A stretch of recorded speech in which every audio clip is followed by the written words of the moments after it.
I was laying on you niggas to go do that show. Y'all wasn't gonna hear the last of it out of me. I going down lie to the feds and get called a rat, but yet y'all got a nigga saying he did 20-something years for a dude. I don't have a Tammy Collins. I don't have a Cuffy. I don't have a alleged person saying that Ralo got him locked up. Never have, won't ever be. But however, I couldn't even get a nigga to tell Ralo happy birthday. But these niggas was ready, dying to go get on that stage. And let's get it clear. If 50 would have never went up on Shouting, y'all would have been right on that stage. Y'all would have been.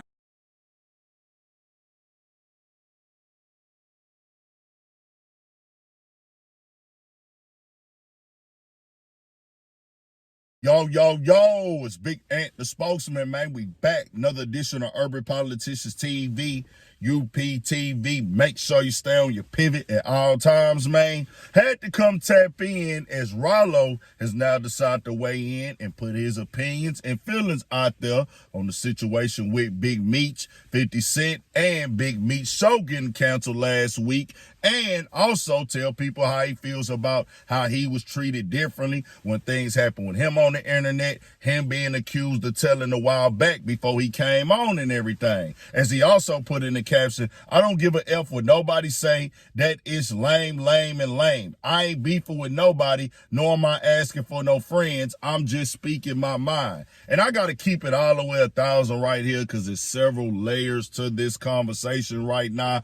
First of all, the first one I want to break down is their situations was completely different from the way I remember it and how it hit the internet, because Ralo's hit the internet as, hey, you was the nigga, like, hey, nigga, you was doing for the community, you was turned up, nigga, you was helping people out, you was stunting, you was balling as well, you was shining, but people like to see that. Well, I did when you was doing all the stuff in the community, looking out for people and stuff like that. We just thinking Ralo doing the time and stuff and he gonna be back right to it. But then his own friend recorded his phone call, so we heard his own voice on the audio. And when we hear that, we hearing this as a way of, hey, I took a meeting. So the blogs is running with it like that all over Instagram, all over Twitter.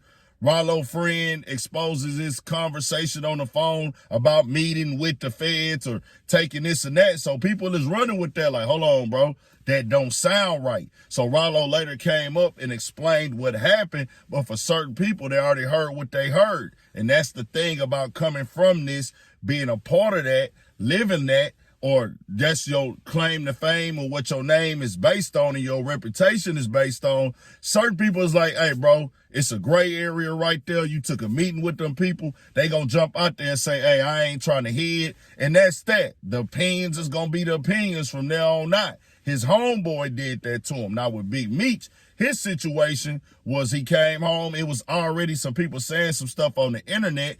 50 most definitely magnified it, but it wasn't pushed to all the blogs in one day until 50 jumped out there and magnified it and turned it all the way up. Most definitely, 50 being one of the most popular people in the world, one of the most famous people in the world, one of the people that's acted in Hollywood, that he got a major following. So when he do something or post something, it becomes global news. That just is what that is. But that's different than how Big Meech and his situation turned out. I don't think like people are showing favoritism to him over him. And it sounds like, just keeping it 1,000, Ralo was talking to Boosie, because it's like, hey, bro, Boosie I seen that hit the blogs recently. He said he was still going to perform at Meech show and things like that, and he was going to be there. And I guess Ralo feels like y'all is treating him different or giving him a pass, but not giving me a pass. I don't know what's all what with none of this paperwork stuff. The other side of this is why I tell niggas, this is all a part of the streets, bro.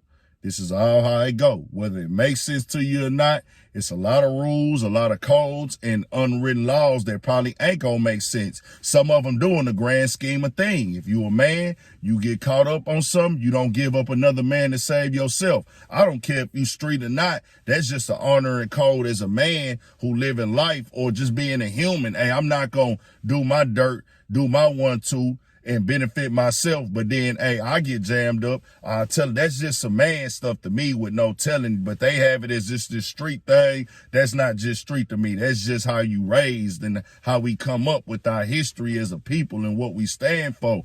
But when it get tied into the streets, you know it's no rules. You know it's cutthroat. You know niggas ain't following no codes. I'm not saying nobody did nothing because that's not really my lane to even, like, not like I'm finna check no nigga, not like I'm finna run up on no nigga, but on the internet world, hey, if you get that campaign on your name and they out here saying that and you being celebrated for and want to be respected for, your street resume, your street legacy, and your reputation of what you did in the streets is going to be 100% intact if that's what you are being celebrated for.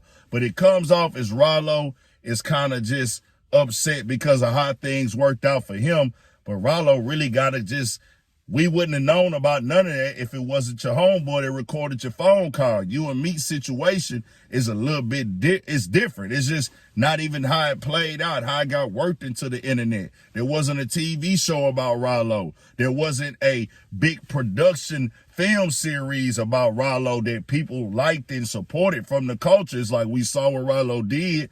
Nigga like me, I liked what Ralo was doing in the community. I loved it, nigga. I like to see, hey, that nigga feeding the homeless. Hold on, he getting everybody cribs, he getting everybody cars. Man, my niggas like, hey, that nigga doing this thing out there. I'm watching the interviews, all that. I'm here for it. I'm rooting for Ralo to win. But then it goes away when you get jammed up. That's just how this game go. And then when Dawg put the phone call out, and there's a narrative being pushed with it, that was just him. He did that. His own partner did that.